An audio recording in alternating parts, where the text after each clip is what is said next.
Welcome to Kamals Adupankarai.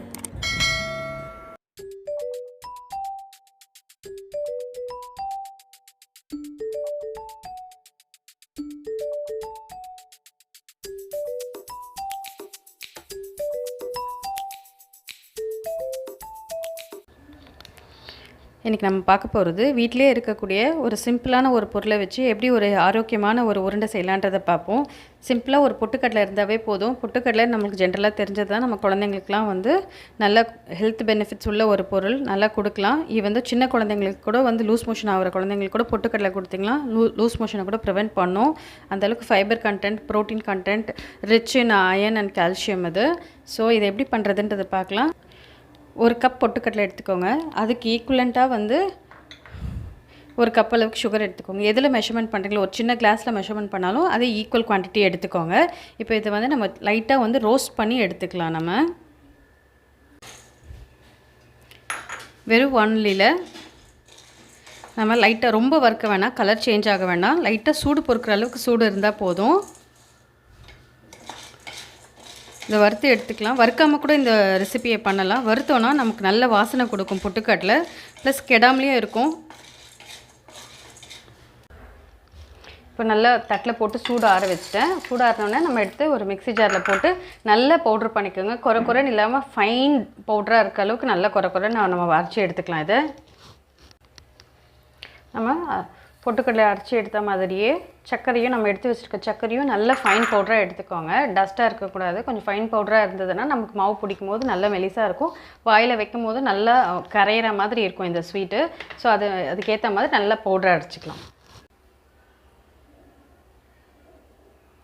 பொட்டுக்கடலை மாவு பாருங்கள், நல்லா ஃபைனாக அரைச்சி எடுத்தாச்சு. நல்லா இந்தளவுக்கு இருக்கணும். வேணும்னா ஜல்லடை போட்டு கூட நம்ம ஜலிச்சிட்டு ஒரு வாட்டி எடுத்துக்கலாம். அதை இதுவுமே ரெண்டுமே அதே மாதிரி ஒரு ஃபைனாக எடுத்துக்கணும். ஃபைன் பவுடராக கொஞ்சம் கூட நரன்னு இல்லாமல் இருக்கணும். அப்போ தான் இந்த ஸ்வீட் வாயில் வைக்கும் போதே நல்லா கரையிற மாதிரி இருக்கும். ஸோ இது ரெண்டுத்தையுமே போட்டு நம்ம இப்போ இதை மிக்ஸ் பண்ணிக்கலாம்.1:1 இதுக்கு ரேஷியோ கரெக்டாக இருக்கும். நம்ம எந்த கப் அளவுக்கு எடுக்கிறோமோ அது கரெக்டான சுவையோடு இருக்கும்.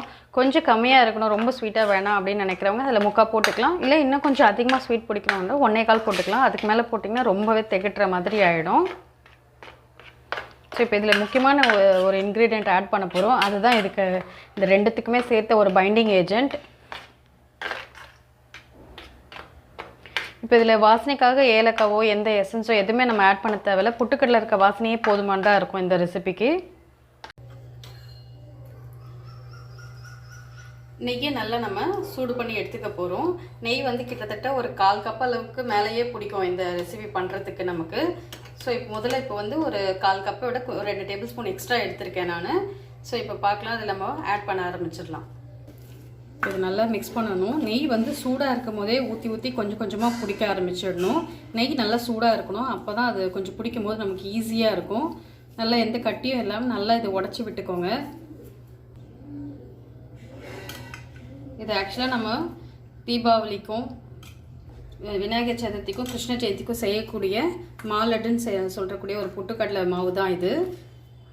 எப்போவுமே நம்ம ஃபெஸ்டிவலுக்கு மட்டுமே இதை சாப்பிடணுன்ற அவசியம் இல்லை. இப்போ நமக்கு இப்போ லாக்டவுன் பீரியடில் இருக்கும், வெளியே போய் எந்த ஸ்வீட்ஸும் ஸ்நாக்ஸும் நம்மளால் வாங்க முடியாத பட்சத்தில் பொட்டுக்கடலை எப்படியும் நம்ம சட்னி பண்ணுறதுக்காக வச்சுருப்போம்.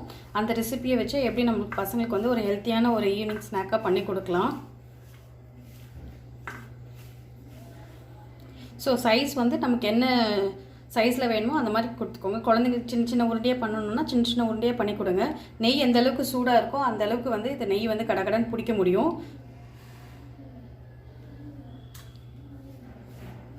கொஞ்சம் கொஞ்சமாக விட்டு நெய்யை பிடிங்க. ஃபஸ்ட்டே எடுத்து எல்லாத்தையுமே நம்ம விட்டுட்டோன்னா அது ட்ரை ஆக நம்மளால் பிடிக்க முடியாது. கொஞ்சம் இடத்துல போட்டு இந்த மாதிரி நம்ம என்ன சைஸில் வேணுமோ அந்த மாதிரி பிடிக்காது. இந்த மாதிரி பாருங்கள், உடனே உதிர ஆரம்பிச்சிடும் இது. பட் ஆனால் அந்த நெய்யை போட்டு இது பண்ணும் போது நெய்யோட வாசனையும் பொட்டுக்கடலை வாசனையும் நல்ல சுவையாக இருக்கும் இந்த உருண்டை.